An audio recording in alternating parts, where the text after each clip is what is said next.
Guys, first of all, I hope you enjoyed the commercial style presentation for the extra of the Anvil for his gunship.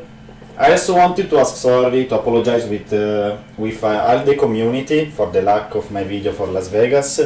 Unfortunately, I am the only active member on the 3Dingo from almost 3 months, and I had a bad week.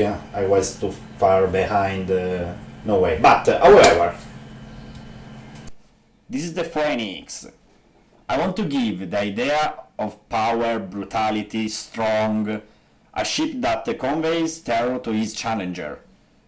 For the interior, I do not want it playful or elegant. I designed a more military and rogue to be consistent with the exterior. This is the idea that I want to give to the interior. Interior with a wide playability, with a different option of gameplay, and with a decent livability inside the ship. However, I want to use these last few minutes to thank you for everything.